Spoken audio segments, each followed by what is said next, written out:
Kumusta mga bata? Welcome sa ating Kwensaya kasama si Teacher Eileen.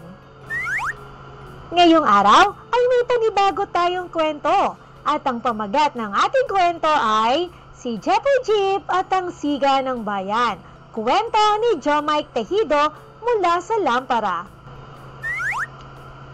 Ngunit bago yan, ay paluwakin muna natin ang ating talasalitaan. Siga, ang lalaking ito ay napakasiga sa daan. Kaya naman siya ay kinaiinisan. Napakayabang kasi niya.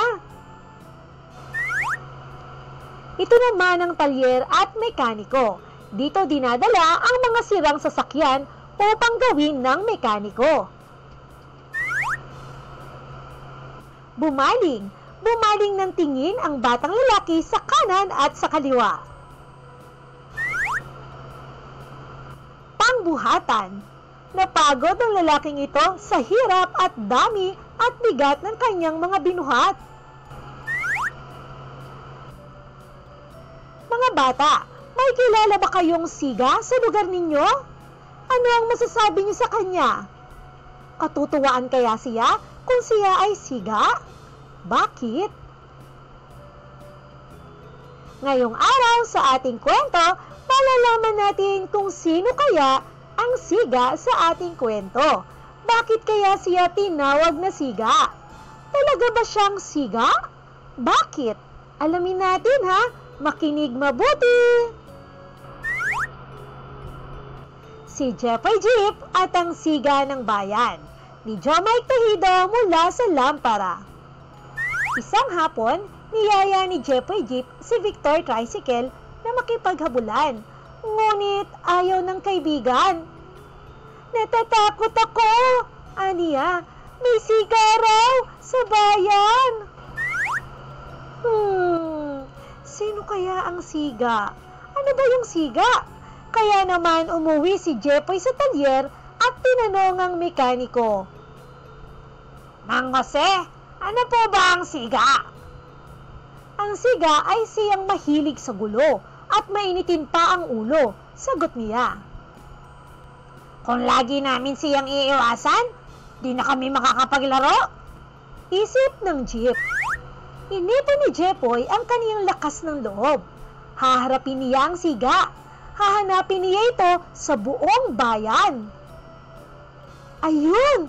Sa palengke niya ito nadatnan. Isa siyang malaking truck. Maingay ang makina. Nakasimangot pa nga ang mukha. Anong kailangan mo? Wika nito. Kuya, bakit mo tinatakot ang kaibigan ko? Tanong ni Jeffoy na may halong kaba. Nagtatrabaho ako, Munting Jeep. Huwag kang makulit. Sagot niya. Bumaling ang tingin ng truck sa jeep na tila may planong naisip. Sige, kung kaya mong buhatin to, sagot ng truck. Masasagot ang tanong mo. Maliit man ako, di ako takot sa iyo, ani Jeffoy. At isinakay nga kay Jeffrey Jeep ang mga karga ng malaking truck. Mga saging, pakwan, pinya at iba pa. Kayang-kaya ko to! Ire ni Jeffoy. Ngayon, anang truck, dalhin mo yan sa tindahan. Di pa nakakalayo si Jeffoy, labas na ang kanyang dila. Umingay ang kanyang makina. Sumimangot pa siya, kamukha niya ang siga. Pumutok pa ang gulong niya. Aray! Iyak ni Jeffoy. Agad siyang nilapitan ng siga. Natatakot si Jeffoy sa gagawin niya. Pero tutulungan pala siya. Sa tulong ni Mang Carlos, hinila si Jeffoy pauwi sa kanila. Ako nga pala si Kuya Dong, anang truck. Alam mo, may natatanging sadya ang bawat sasakyan. May panggamutan, may panggawaan, pangbasura, pangliparan, pangbuhatan at iba pa. Dapat lang kilalanin ang bawat isa. Habang inaayos ang gulong niya, ikinuwento ni Jeffoy kay Mang Jose na di naman pala siga ang truck. Nakasimangot lang siya sa bigat ng kanyang dala. Pagkakabit ng maayos na gulong, binalikan ni Jeffoy si Kuya Dong. Pasensya ka na, kuya. Aniya, akala ko siga ka? Ayos lang yun, sagot ni Kuya Dong. Binigyan pa si Jepoy ng pamalit na gulong. At sorpresa sa isang kahon. Salamat Kuya Dong, ani Jepoy. Ano kayang laman nun? Di na natanong ni Jepoy ang nilalaman pagkat susundo pa siya sa paaralan. Tamang-tama, oras na ng uwian. Buksan ninyo ang kahon diyan, ani Jepoy sa mga bata. Tuwang-tawa ang mga bata pauwi, sakay ni Jepoy na may bagong gulong at mga pasalubong ni Kuya Dong. Wow! Ang mga bata, anong laman ng kahon? Ito ay mga iba't ibang prutas. Kaya pala naman tuwan-tuwa ang mga bata. Oh, naunawaan ba ninyo ang ating kwento? Sige nga, mayroon ako mga tanong sa inyo kung talagang naunawaan ninyo ang ating kwento. Handa na ba kayo? Sino ang siga sa ating kwento?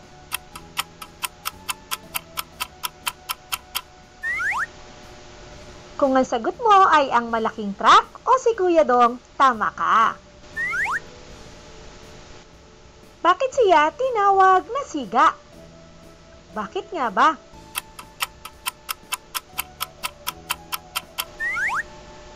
Dahil malakas ang tunog niya, malakas din ang kanyang boses at mukhang laging galit. Talaga bang siya ay siga? Bakit?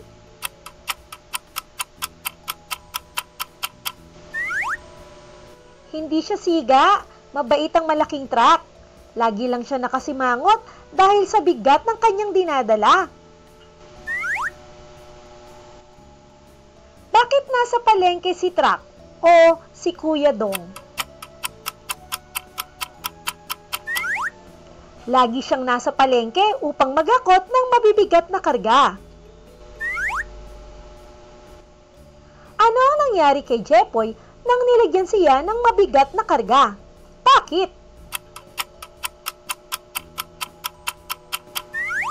Umingay ang kanyang makina at pumutok ang gulong dahil nahirapan siya sa mabigat na karga. Ano ang sabi ni Kuya Dong kay Jepoy?